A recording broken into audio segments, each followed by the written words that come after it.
Hi, my name is Alita. I'm here at Outside Magazine, and I'm going to show you how to quick clean a yoga mat. So to get started, you'll need a few materials. In front of me, I have a velvet lint brush, a little tiny vacuum cleaner, some white vinegar, a spray bottle, some water, and some essential oils. So first, I'm going to show you how to make your own mat cleaner. So to start the mat cleaner, I'm going to take 3/4 of a cup of water, and I'm going to add 1/4 cup of white vinegar. This is a nice diluted mix that helps kill all the nasties. And then to that, I'm just gonna add a few drops of essential oil to make it smell nice.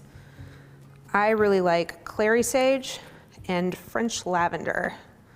Sort of a nice mind-clearing blend. And then I'm just gonna pour it straight into this nice brown bottle.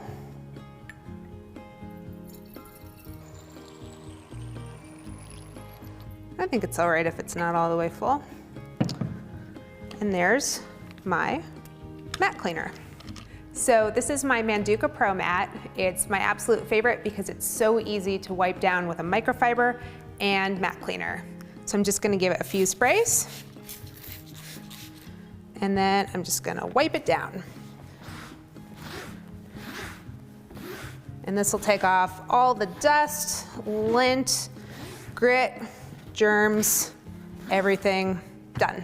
So this is a Prana rubber mat, and I find these a little challenging to use a microfiber on because the rubber just kind of sticks and grabs to the fabric. So one thing I like to do is use a small vacuum with a little brush attachment to sort of give it a little wipe down first.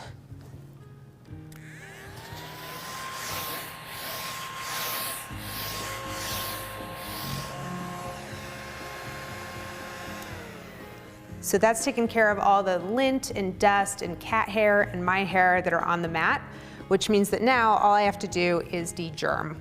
So I'm just gonna give it a spray with the mat spray, get all over the surface. And now, because I have not used the microfiber to remove that moisture, I'm gonna just let it air dry for maybe an hour. So this is my Lululemon travel mat. It's got this beautiful plush fabric top on it. And that also is really difficult to wipe down with a microfiber. So for this kind of surface, I really like to use a velvet lint brush, and that's just gonna pull off all, again, the cat hair, my hair, lint, dust, all that good stuff. And so once that's done, I again can just give it a little squirt to de-germ and then let it air dry. So I've got one more tip for you, and that is the taco fold. A yoga teacher showed me this, and it's a great way to keep all the nasties that are on the floor side of your mat from getting on the practice side of your mat. So when you're ready to put your mat away, just take the end, match it up with the other end, and then roll it away.